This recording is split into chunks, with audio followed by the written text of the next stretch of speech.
Agora para falar aqui com a gente sobre economia, com a Elaine Bast. Bora avançar aqui, ó. Passada a votação do marco fiscal na Câmara, as atenções voltam-se para a reforma tributária. A expectativa da equipe econômica é que o novo sistema de cobrança de imposto no país seja votado ainda neste semestre. Elaine não está comigo hoje aqui no estúdio. Até vou colocar meu óculos, porque a idade vai chegando e ela vai perdendo a capacidade de enxergar a distância. Pronto, tu estás longe, né, Elaine Bast? Mas não deixa de participar aqui com a gente. Não está aqui no estúdio porque conversou agora há pouco com exclusividade com o secretário extraordinário da reforma tributária, o Bernard Api. Conta tudo pra gente. O governo está muito otimista, né, Elaine? Isso condiz com a realidade? Isso mesmo, Elisa. Hoje eu estou num cenário aí diferente. Eu e o repórter cinematográfico Klebert estamos na sede do Banco do Brasil. Acabamos de fazer uma entrevista exclusiva com o secretário extraordinário da reforma tributária, Bernard Api. Ele nos disse, Elisa, que até o dia 6 de junho deve ser feita a apresentação do grupo tributário e na semana seguinte devem ser apresentados os substitutivos do texto.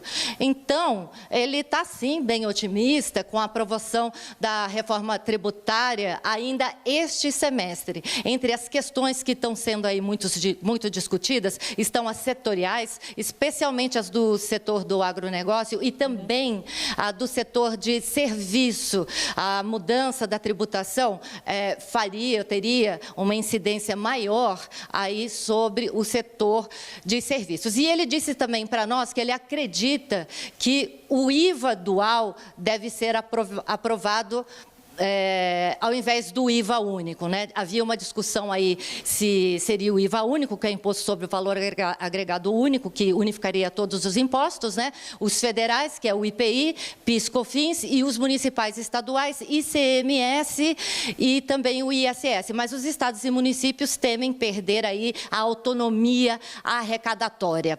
Vamos ver o que ele falou com a gente nessa entrevista.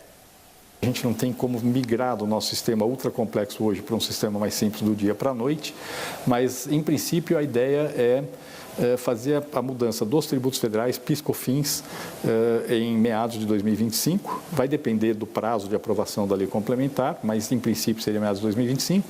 E a transição para o ICMS e ISS começaria provavelmente em 2027 ou 2028 e teria aí uma transição em alguns anos até completar toda a transição. A gente sai de um sistema muito distorcido e a gente não consegue do dia para a noite mudar tudo, porque isso teria efeitos muito grandes sobre, por exemplo, empresas que fizeram investimentos com base no sistema tributário atual. Então, precisa fazer um sistema que dê segurança jurídica para quem já investiu hoje no Brasil, mas que no final da transição, que a gente espera aí no começo dos anos 2030, 31, a gente espera que no final dessa transição a gente tenha um sistema muito mais eficiente do que a gente tem hoje e muito mais favorável ao crescimento.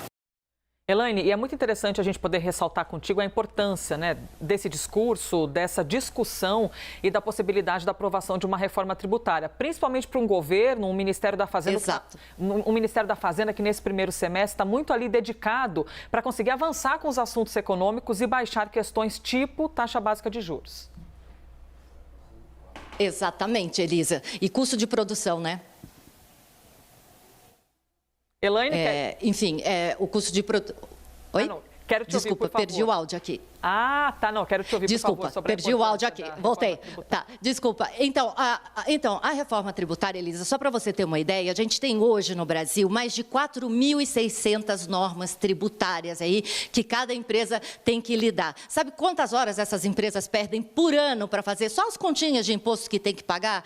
1.500 horas por ano. Tem empresas aí de média, grande, que elas têm que sustentar setores inteiros aí com advogados tributaristas só para fazer essas contas. Sabe quanto que elas gastam por ano só para fazer isso? 180 bilhões de reais. Sabe o que é isso, Elisa?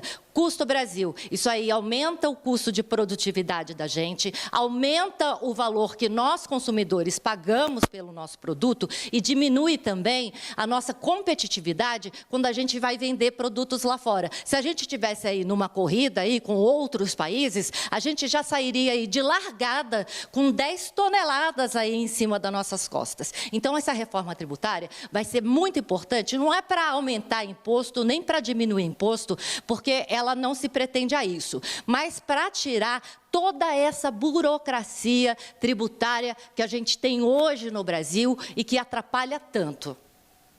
Aí, Elaine Basti com a gente, comentando os assuntos desse mundão da economia. Minha querida, um beijo, hein? Nos vemos aqui em breve dentro do estúdio.